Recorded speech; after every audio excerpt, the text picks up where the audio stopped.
you the people in the press, you never want to know about Africa, you want to know about America, about North Pole, South Pole. Je vais répéter parce que vous, les journalistes, vous ne connaissez pas l'Afrique. Vous ne connaissez que les États-Unis, le pôle Nord, le pôle Sud. No, but me who is always here, I can tell you. Moi, je vis ici, je vais vous le dire. One road we want to work on is from Goli. Do you know where Goli is? The announcement late last month to construct 223 kilometers of road network inside the neighboring DR Congo continues to elicit flack.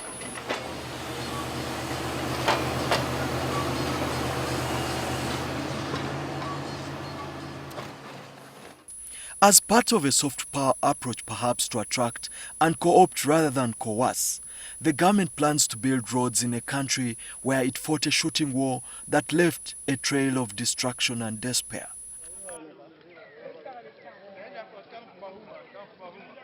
But at the time the economy has been battered by the COVID-19 pandemic and will require more than the just passed 6 trillion shillings supplementary to plug a budget deficit, the timing of the construction has spawned suspicion. The decision, first announced through the Uganda Media Center, was approved by Cabinet on grounds of spurring economic interconnectivity and improving the ease of doing business between Uganda and Eastern DR Congo.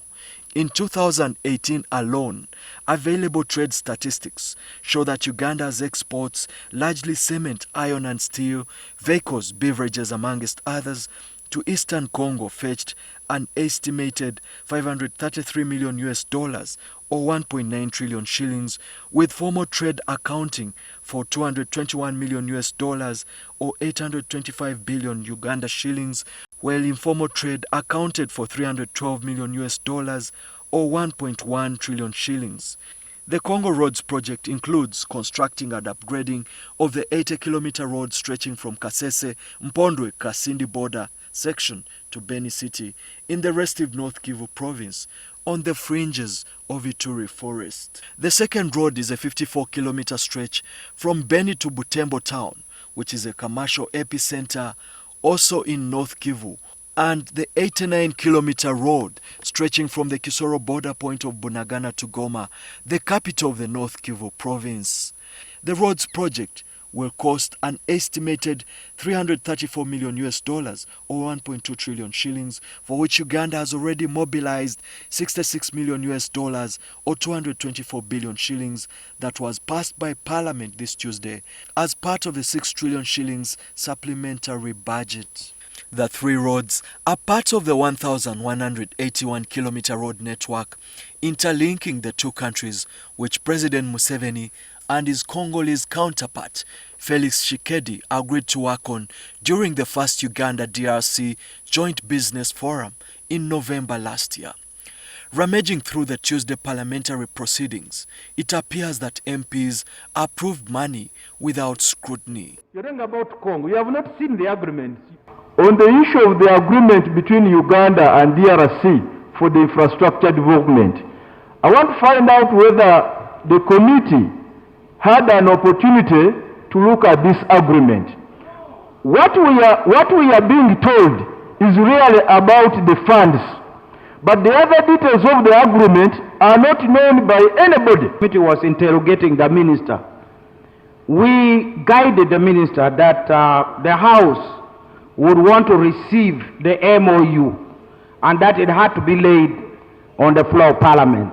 So you are quite right to say we cannot decide on spending before we understand the issues that are raised in the MOU.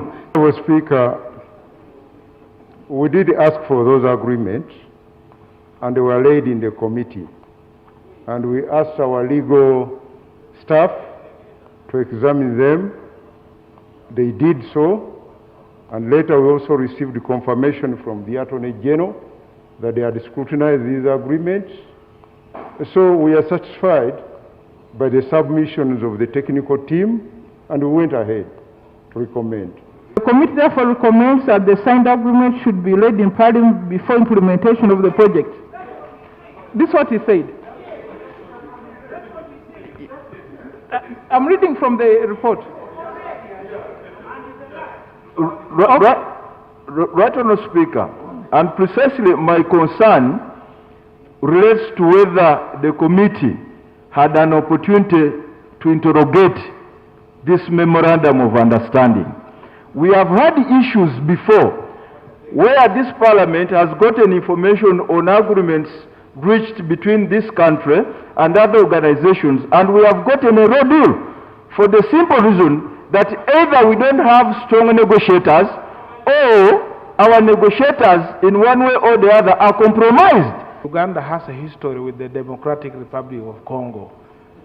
In the previous years, this government purportedly told the country they had an agreement to go into Congo to protect them, only for Congo to turn around and take us to court, that we went into their country and we exploited them, we stole from them, and court awarded again $10 billion against this country. So this time we need to look at this agreement to be sure that the DRC will not turn around and claim that we have entered their country illegally. NTV has, however, seen a confidential memo by the Finance Ministry detailing a public-private partnership model for constructing the select roads in Congo, in which controversial local construction company Dott Services is touted as the private contractor. The memo details that, I quote, "The project shall be financed through a PPP model by a special purpose vehicle set up for the purpose, which shall mobilize 60% of the total project costs, and a subsidy contribution that shall be made by both the governments of DRC and Uganda for purposes of making the project viable and buying down the cost of capital and hence reducing the user tariffs," I close quotes. In turn, the company or special purpose vehicle established by Dott Services will procure the debt financing and recovery of the project investment through a road toll tariff that will be agreed upon by the government of DRC and the company itself. The memo reads, and I quote, "The fulfillment of this undertaking by the company or special purpose vehicle through the submission to the DRC of appropriate comfort letters from reputable international financial institutions is a condition precedent to fulfill implementation of this agreement," close quotes. The total project costs, the memo indicates, shall receive approval by both governments after the special purpose vehicle has submitted the requisite pre-construction studies and after they've been approved. Dott Services declined to comment on the matter when contacted. The memo further details that, and I quote, "Both Uganda and DR Congo undertook to obtain and provide approvals required for the fulfillment of their respective obligations in accordance with the lender's requirements and the project development agreement," I close quotes. In the same vein, both countries agreed and approved to use private financing of infrastructure as the mode of raising 1.2 trillion shillings for financing the construction. The memo notes, and I quote, "The contributions of both the government of Uganda and DRC are geared towards buying down the cost of capital being mobilized by Dott Services and hence making the eventual tariff affordable to the road users, of which the Ugandan transboundary trackers are beneficiaries," I close quotes.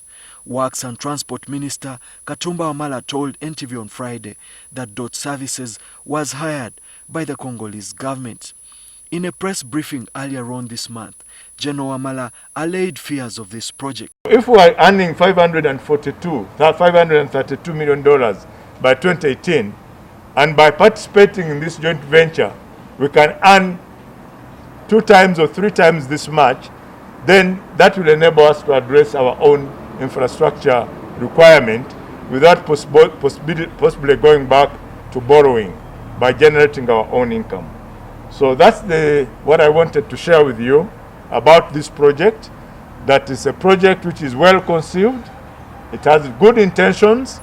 Amid pent-up frustration as Uganda seeks to build roads in foreign lands when it has a deficit of paved roads at home, President Museveni, during Independence Day celebrations, fired salvos at those criticizing the project. We're going to do those roads because we are getting, from Congo, I think we are earning $500 million a year. How can you see, how can you even speak Why are you building the road? If my neighbor has allowed me, I am getting a lot of advantages from him, but he still has some internal issues. That road helps us very much. We need it badly. The people of Eastern Congo need it, but we also need it.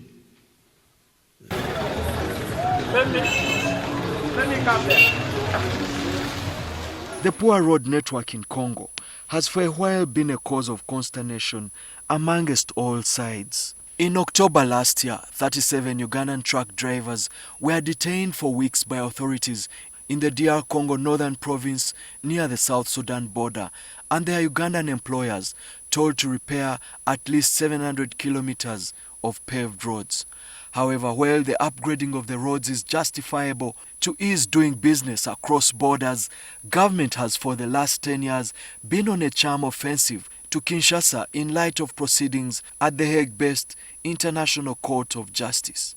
The DR Congo sued Uganda at the World Court in 1999 over acts of armed aggression that it said violated the United Nations Charter and the Charter of the Organization of African Unity, the predecessor of the African Union.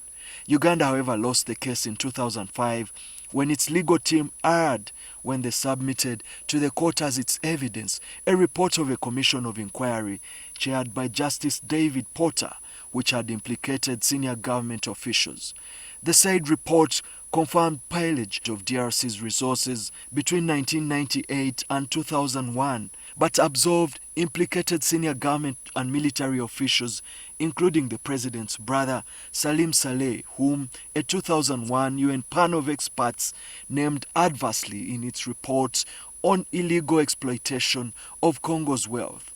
Subsequently, the court told the two governments to negotiate on the amount of reparation, a process which dragged on from 2015 and remains protracted. Attorney General William Byarhanga told the Parliamentary Legal Committee in January that although they were trying to negotiate, DR Congo had proposed $23 billion or 85 trillion shillings as the reparations, while Uganda was offering $150 million, the equivalent of 558 billion shillings. Yet, if this investment were to atone for the past sins of the regime in the war-racked neighboring state, it's perhaps a good bargain.